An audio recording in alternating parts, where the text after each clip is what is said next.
Wow, ganito pala dito. Ang ganda naman. Hello mga bata, ako nga pala si Kuya Frey. Makakasama niyo ako ngayong makinig at matuto tungkol sa salita ng Diyos. Teka, nasaan na ba yung kasama ko? Magandang umaga, Frey. Magandang umaga din, Ate Rika. Late ka. Sorry na nga, ang tagal kasi matapos ng klase namin sa history. Ano namang inaral nyo? Nag-aral kami tungkol sa mga pinakamalalaki at mahahabang river o ilog sa mundo, tulad ng Amazon River. Amazon River? Di ba yung pinakamalawak na ilog sa buong mundo? Tama ka dyan. At ang ilog Nilo naman ang pinakamahabang ilog sa buong mundo. Ilog Nilo? Parang familiar yun ah. Tama. Kasama ang ilog Nilo sa Bible story natin sa araw na ito. Talaga? Ibig sabihin, napakatagal na pala talaga ng ilog na ito. At nakasaksi na siya ng mga pangyayari na nakatalaga sa Biblia. Tama ka dyan, Ate Rika. At dahil excited na ako, simulan na natin ang araw na ito sa isang panalangin. Yuko natin ang ating ulo at ipikit natin ang ating mga mata. Pray, Panginoon na makapangyarihan sa lahat, lumalapit po kayo, nagpapasalamat po sa panibagong araw at oras po na binigay niyo po sa amin. Pasalamat po kami na nagkaroon po ulit kami ng araw at oras po para po makinig po ng inyong salita. Panginoon, bigyan niyo po kami ng talino para po magamit po namin ang Bible lesson po namin ngayon sa araw-araw po namin. Yun lang po, in Jesus' name we pray. Amen. Is anything too hard for the Lord? Is anything too hard for the Lord?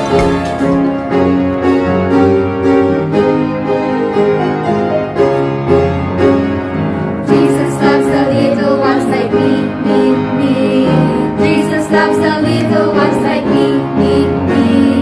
Little ones like me, sign upon his knee. Jesus loves the little ones like me.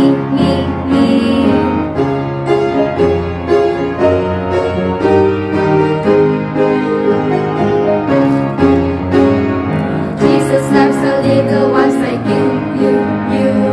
Jesus loves the little ones like you. Little ones like you, safe and through and through. Jesus loves the little ones like you.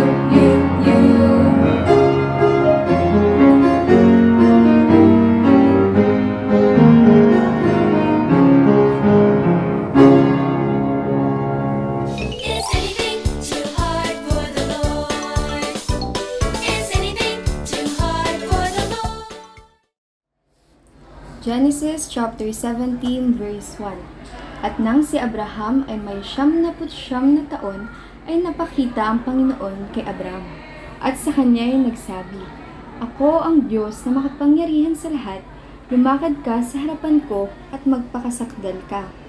Isa pa mga bata, Genesis chapter 17 verse 1. At nang si Abram ay may 99 na taon, ay napakita ang Panginoon kay Abram.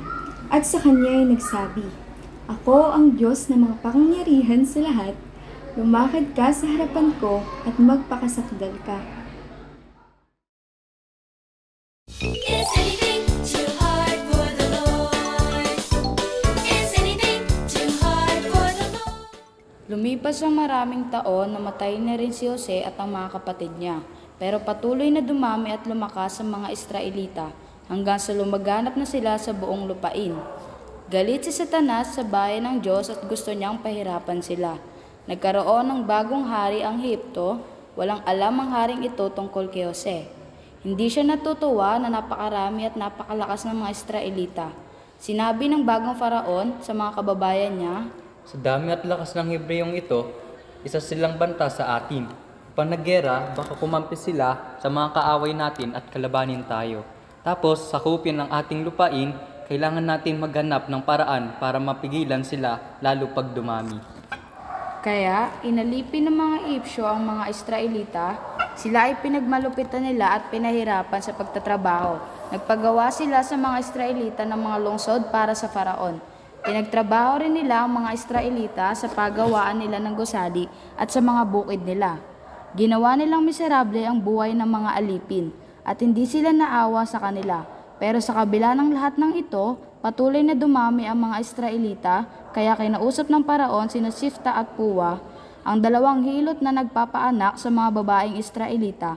Ang sabi niya sa kanila, Kapag nagpaanak kayo ng mga babaeng Hebreo at lalaking sanggol, patayin ninyo, pero hayaan niyong mabuhay kung babae.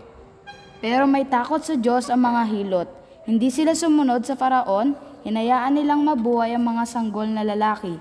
Natawa ang Diyos sa kanila at binigyan niya sila ng sariling mga pamilya, at patuloy na dumami at lumakas ang mga Israelita. Hanggang sa iniutos ng Faraon sa lahat ng mga Ehipsyo na itapon sa ilog Nilo ang bawat sanggol na lalaking isisilang ng mga Israelita. Noong mga panahong iyon, may babaeng Israelita na ang pangalan ay Jochebed. Siya at ang asawa niyang si Amram ay galing sa tribo ng Levi. Meron silang anak na babae na Miriam ang pangalan at anak na lalaki na ang pangalan ay Aaron.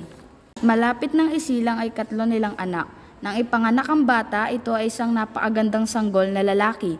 Itinago siya sa kanyang ina sa loob ng 3 buwan. Nang hindi na siya maaaring itago, kumuha si Jochebed ng basket na yari sa mga tangkay ng tambo. Pinahiran niya ito ng alkitran para huwag pasukin ng tubig. Inilagay niya ang sanggol sa basket at itinago ito sa mga talahib sa gilid ng ilog Nilo. Ang ate ng bata na si Miriam ay nagbantay sa di kalayuan para makita kung ano ang mangyayari sa kanya. Bumaba sa ilog ang anak na babae ng Paraon para maligo. Nakita niya ang basket na nakatago sa mga talahib. Ipinakuha niya ito sa isa sa kanyang mga katulong. Binuksan ng prinsesa ang basket at nakita niya ang sanggol.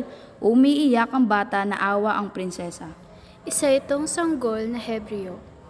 Lumapit si Miriam sa prinsesa. Sinabi niya, Gusto niyo po bang tumawag ako ng babaeng Hebreo na mag-aalaga ng sanggol para sa inyo? Nang pumayag ang prinsesa, umuwi si Miriam at sinundo ang kanyang ina. Sinabi ang prinsesa kay Jochebed, Alagaan mo ang sanggol na ito para sa akin at babayaran kita. Kaya iniuwi ni Jochebed ang kanyang anak at inalagaan.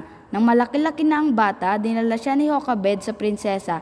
Inampon siya ng prinsesa para maging sarili niyang anak at tinawag siyang Moises. Is anything too hard for the Lord? Is anything too hard for the Lord? Tunay niyang napakamakapangyarihan ng Panginoon. Isipin niyo sa dami ng panganib na maaari mangyari sa sanggol na si Moses, ay ginabayan niya ito hanggang sa dulo. Tama ka dyan. Ito din ay dahil sa buong loob na nagtiwala ang pamilya ni Moses sa Panginoon. Kung ating babalikan ng mga nangyari, itinago nilang sanggol sa basket. Pagkatapos, inilagay siya ng kanyang ina sa isang basket at initago sa mga talahib ng ilog Nilo. Doon, pinantayan siya ng kanyang ate na si Maria. Ngunit, sa anong paraan nga ba siya iningatan ng Panginoon? Niloob ng Diyos na maawa sa kanya ang anak ng babae ng Paraon. Ginamit ng Diyos ang kapatid niyang si Miriam para ialok na mag-alaga sa kanyang ina. Mga bata, lagi pakatandaan na kaya tayong ingatan ng Diyos sa kahit anong paraan. Kaya pang gamitin ng Panginoon ng mga kaaway para ingatan tayo. Kaya naman, lagi lang tayong magtitiwala sa Panginoon at tiyak na di tayo pababayaan. Okay ba yon mga bata? Samahan niyo kami ngayon manalangin para sa ating pagtatapos. Ipinalangin na tulungan tayo ng Panginoon na mas magtiwala sa Kanya, patnubay at proteksyon. Mga bata, iyuko natin ang ating mga ulo at itikit ang ating mga mata. Panginoon na dakila sa lahat, maraming salamat po muli sa panibagong story na tatapos po namin sa araw na ito. Patnubayan niyo po ang bawat isa sa amin, Panginoon, ang mga batang ito. Gabayan niyo po kami, bigyan niyo po kami ng talino, ng proteksyon, at bigyan niyo po kami ng lakas na mas patuloy pong manghingi ng proteksyon at talino po sa inyo, Panginoon. Patnubayan niyo po kami na ibigay po ang buong tiwala namin sa inyo, Panginoon. Sa inyo na po namin inaalay ang lahat. Ito po ang aming sabat dalangin sa matamis sa pangalan ni Jesus. Amen. O paano mga bata? Kita-kita tayo sa sunod na episode. Paalam!